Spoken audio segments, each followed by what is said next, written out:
Shut up! For men with nerve. Yeah. Come on, guys. They may be your crew. But inside the maze, don't trust anything they say. Oh? Harry? Where are you? I'm here. Harry? Mike? Wait, there are roses. Mike, I found the radio. Cool. I'm here with Harry. What? Harry's dead. Mike? The night will twist your words All right, keep straight. You'll find Mike. and take your body. Where are you? Mike, is it you? There are roses. Are you alright? Joe? I'm here with Harry. Oh, crap. To hunt you down. Hello? Hello, Joe? Joe? For you see, I won't let you go.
Are you ready to step into the future? With Lightcom, it's possible. Today, we're bringing you 3 of the hottest tech gadgets of the 80s. First up, the Lightcom Pager. This little powerhouse is your key to instant communication. Got an important message? Don't miss a beat. Lightcom keeps you connected 24/7 with a super loud alert tone that's impossible to ignore. What about those nights when you're out in the wild? Or even just looking for that missing set of keys under the couch? You need the Lightcom FL2000, the ultra-bright flashlight that doesn't just light up the dark, it displays it. Hey, Gary, do you read me? Something's happening out there. I was at my barn and I saw them, man. Those lights in the sky. Jesus. Gary, you there? Answer me, goddammit. What the? I can see them again. Shit, they're heading toward you.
Another one.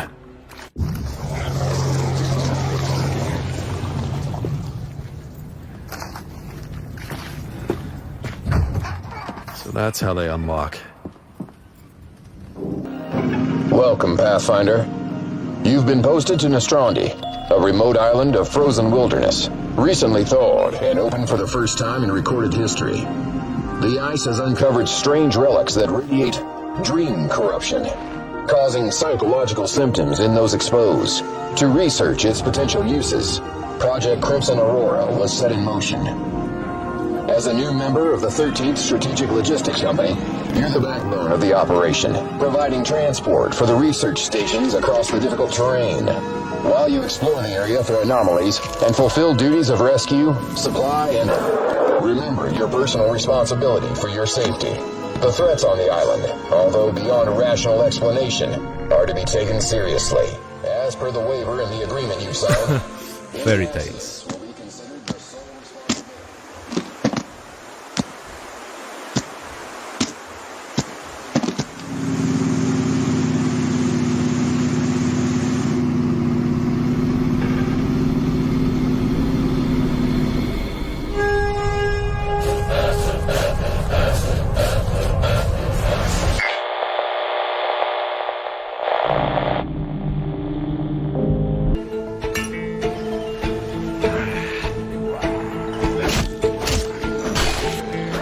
Since the last alpha test, God Save Birmingham has received a ton of great feedback from players.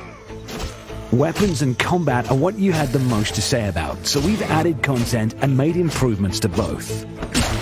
We've adjusted the tempo of combat animations, such as the player's weapon attacks and head stomping, and improved animations overall.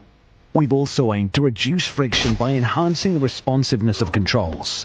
To compensate for the player's faster combat abilities, we've made zombies a little more durable to keep the overall pace of combat the same. Through these continuous improvements, we're striving to create combat that feels challenging, thrilling, and fitting for a gritty survival game. During this development sprint, we've added one-handed swords and halberds, and plan to continue adding more weapons so that players can discover and experiment with various medieval melee tools. We've also added unique animations for each weapon type, plus stats such as damage, stopping power, and durability. Players will need to choose their weapons carefully to optimize their chances of survival. We've also added a shouting action to lure zombies where you want them. Much work has also been done on the physics engine, which is one of God Save Birmingham's most important and unique features. We've enhanced the physics simulations for the grappling system, which governs how zombies grab, cling to, and attempt to drag the player down. We refined the technical mechanisms that control how zombies will attempt to fight the player, and added new ways to break out of grapples, adding depth to close-range combat. We've also made various enhancements to the in-game physics engine. For example, lifting the bottom box in a stack or swinging a chair into zombies will now consume more stamina, giving the system a more realistic feel. You can now place and move ladders freely at any desired location, rather than being limited to specific spots. This was surprisingly tricky to develop. To make things as realistic as possible, the system runs physics simulations on ladders even while they're in use, to allow for things like zombies knocking over your ladder while you climb. You'll have to use ladders carefully to avoid injury. In this development sprint, a new feature has been added that allows you to freely move through windows. If a building doors are locked or blocked by a horde, you now have another escape route. Through this sprint, significant improvements have been made to the crafting systems and content. Within God Save Birmingham, you can experience 3 types of advanced crafting: carpentry, blacksmithing, and tailoring, which will each aid you in your survival in unique ways. Unlike standard crafting, advanced crafting will require you to find crafting stations scattered in homes and buildings throughout the town. In this development milestone, we've added a significant amount of content and features related to survival, which is the core of the game. Chickens have been added as player livestock. To raise chickens, you'll have to find or build a chicken coop, after which they'll produce eggs at regular intervals. But you'll have to select a location for your coop carefully to avoid noisy birds attracting unwanted attention from zombies. We've made major developments to the weather system, which is closely tied to survival. Players will now experience conditions including clear, cloudy, light rain, heavy rain, and fog. On foggy days, zombies' visual perception is impaired. On rainy days, low temperatures will require extra attention to maintain body temperature, and new survival actions become possible, such as gathering rain to make drinking water. Time and daily weather patterns will continuously affect the ambient temperature. If the player is exposed to the cold for too long, it will begin to threaten their health. To survive, you'll have to take actions to maintain body temperature, such as dressing properly and warming indoor environments by lighting a fire. Just as starting a fire has become more important, so has handling it carefully. Fire can now spread to wooden objects, and the player can suffer burns if they get too close. So you'll have to arrange objects carefully when igniting a fire.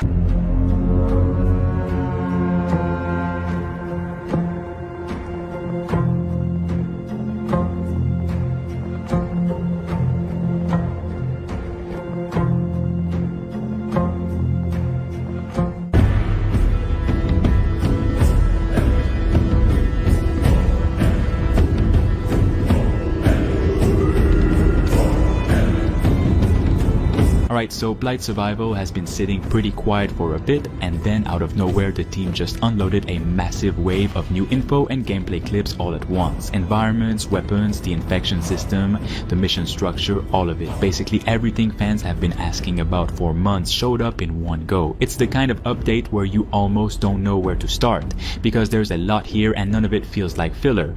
This could end up being one of the standout co-op releases people are talking about for a while. So let's just start working through what we actually got. First, let's talk about how a run actually plays out, because they laid this out pretty clearly. You start every session back at your stronghold, that's your home base, where you gear up and get everything sorted before heading out into the infected land. From there, each mission drops you into a handcrafted area, and you're free to poke around, scavenge for supplies, chase down side objectives, or just push straight for the main goal. Along the way, you're constantly managing what you're carrying, dealing with encounters you didn't see coming, and making calls on the fly. Do you cut the run short and lock in what you've got, or do you risk pushing deeper for something? So, what was your favourite from today?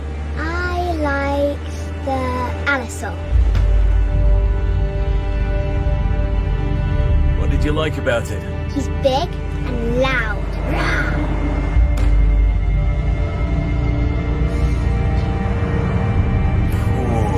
I think my favourite is the Diplodocus.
7 children and 6 members of the staff remaining missing after the Black Lake orphanage fire. Their bodies were ever recovered. I found them. The children. They're all down here. You think you're beneath the orphanage? You've never been beneath the orphanage. Something happened that night. I have to know what. Find the bells before they find you. Don't let the candles die out. The light gives them back. Their bullets will last.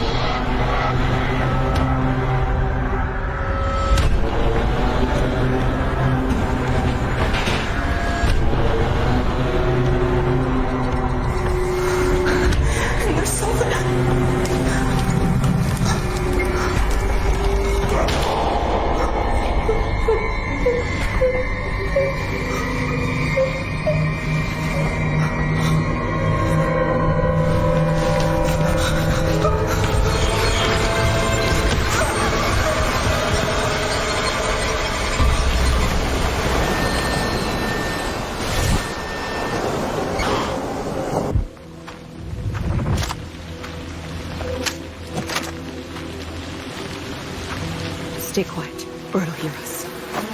Where is it?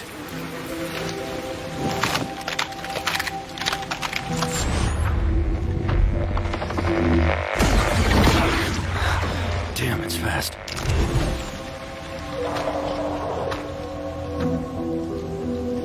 Approaching Nightfall Manor.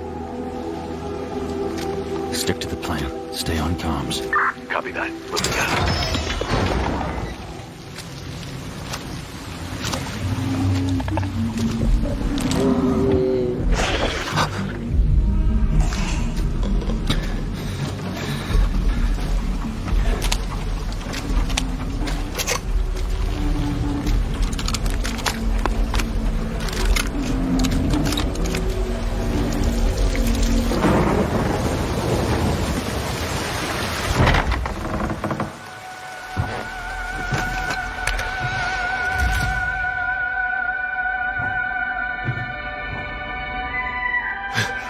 Who's there?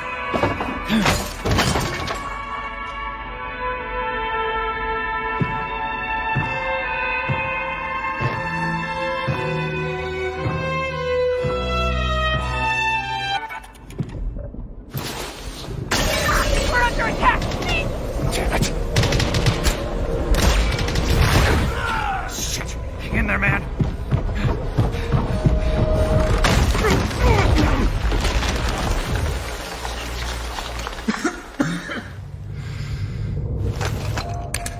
Anyone breathing? Come in.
やってくれたわね。大きな損失よ。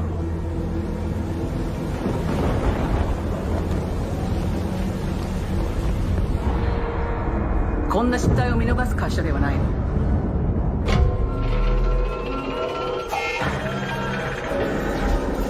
これは最後のチャンス。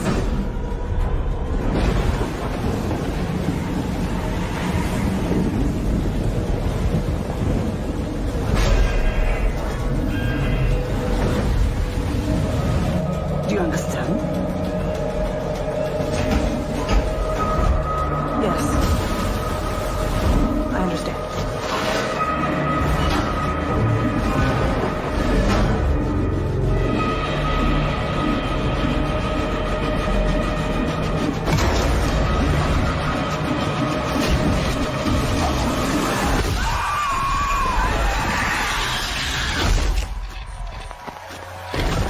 We take pride in helping you see the world better.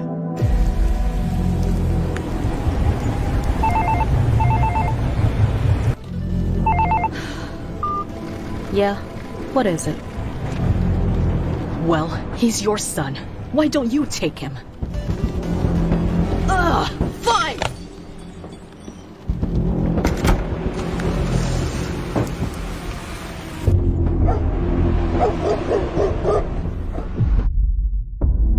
Hey there, buddy.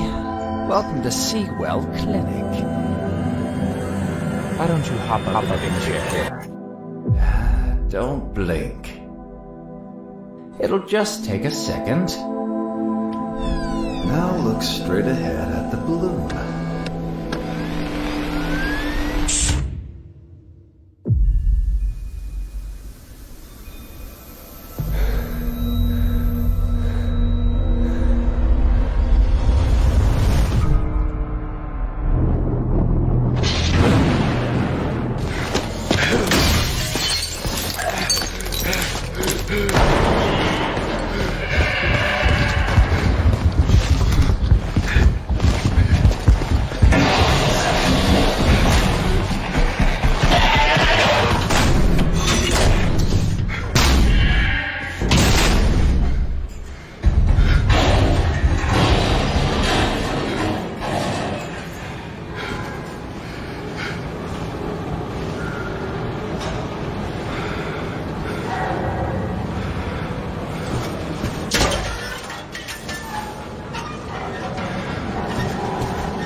There's so much evil inside him. Okay, back inside, everyone. Let's go, Myers.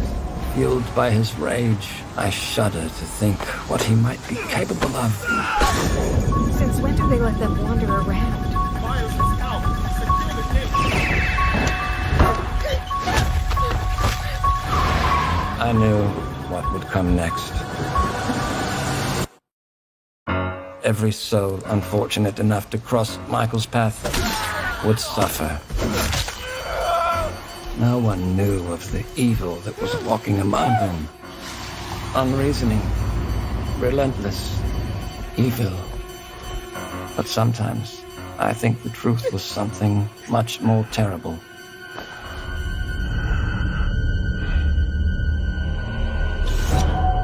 I wonder if perhaps Michael is able to actually move through shadows.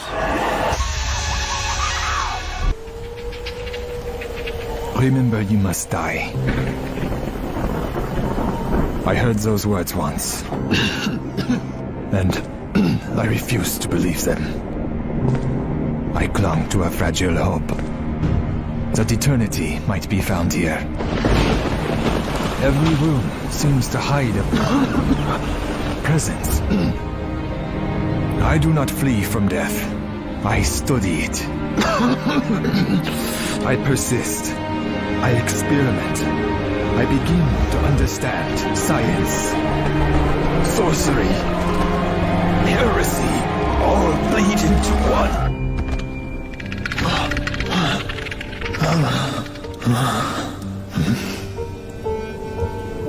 I did not conquer death. I became its disciple.